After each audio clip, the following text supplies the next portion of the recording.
June 2023, Greenwater, Washington. Well, good morning, everybody. Here we are at one of our favorite Greenwater camps, the same place where we had our giant fingerprint last October. It's Tuesday morning. We got here yesterday morning and set up camp, and there's just a few of us here, and the rest of the campers will be arriving today and tomorrow and throughout the week. But right off the bat, you know, we had some things happening, and Heidi's here with me. So what did you see? Last night there was a huge dark shadow that moved from the edge of the creek up like to behind your tent. It moved, and it was huge. And all the hackles on the back of my neck stood up, and all my hairs on my legs and my arms. And you said that you had the same sensation. I saw your head kind of turned when you saw it, and the look on your face. And I turned my head to look too, and it was when I turned my head to look that I just felt this very warm, tingly sensation that went up my back and into my neck. And yeah, it was definitely a moment. And we've had that kind of moment before at the other camp, where you just kind of feel this energy just kind of like almost not trying to choke you, but you feel it crawling up your neck. And just kind of, It's kind of like if you think you see a ghost or something, you know? You get that, oh my God, what was that? After we went to bed, I just kind of came out, and I have a chair there under my canopy in the corner, and I just kind of sat there, and, you know, I could see the last coals in the fire over here, and was just kind of enjoying the evening. And I couldn't really hear a lot over the sound of the river. Just right back there was so much movement that I actually expected somebody to like push on the sidewall of my canopy, because there was just so much going on there. Right. You know, and at one point I came out here and I stood by the fire and I looked up at, we got the view right here that in the moonlight, that whole mountainside was all lit up beautifully. And you know, I just kind of stood out here and took it all in. But while I was out here, there's the chipmunk again. Everything was so quiet.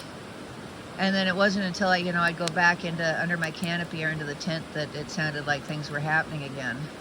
I didn't really hear anything else once I went in and went to bed. I think I went to sleep pretty fast. Yeah.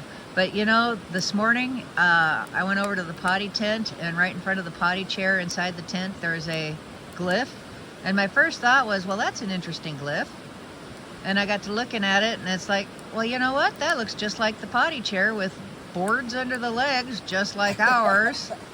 So I think I'm going to head on over there right now and get a picture of it before anybody goes in and messes it up, because it's right in front of the chair, and if you didn't know it was there, you'd probably walk on it and never think twice. So I'm going to go do that, and we will be back to report the next happenings. It's going to be awesome. The potty tent glyph.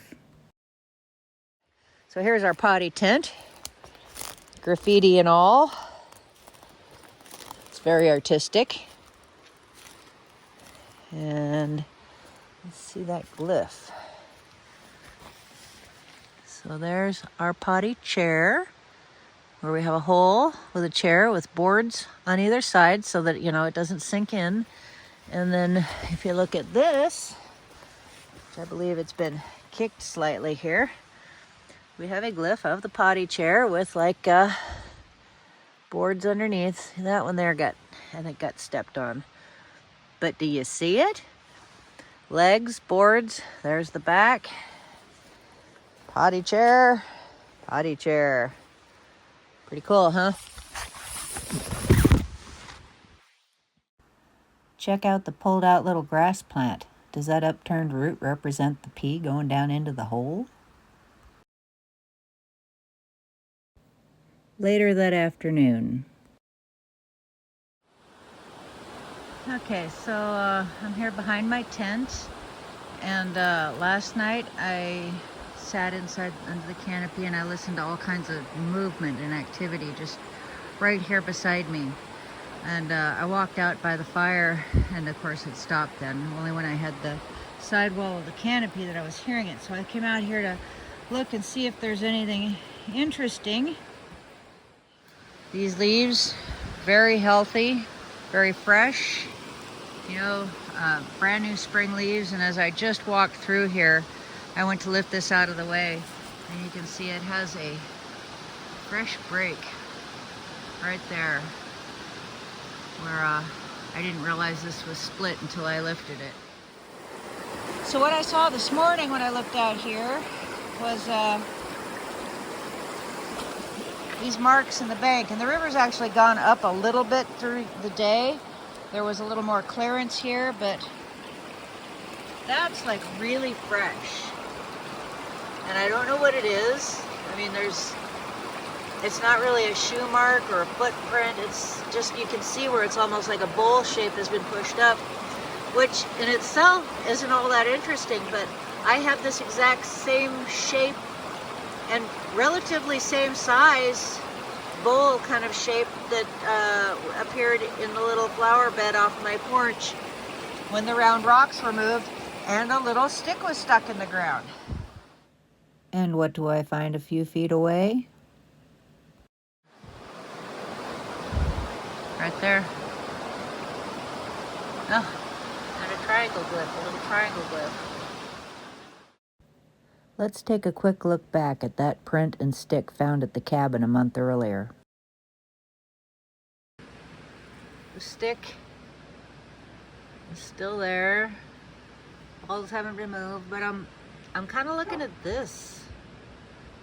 It's very scooped, very smooth. You know, about so wide, so long. I'm wondering, is that like a knee print? Get an angle here to give you an idea of the way this is shaped there. Is that a knee? And then there's one more stick. I was looking at this stuff, and I came up and I saw some more toilet paper back here needed cleaning up. So it brings me back behind these trees. And what do I find here but this? Look at that. Stuck in the ground. Isn't that beautiful? How cool is that? Just like at the cabin, well, bigger, and just like what we found at our last camp out in May. Just not too far from here in Greenwater. Stick stuck in the ground. Pretty awesome, huh? Pretty awesome.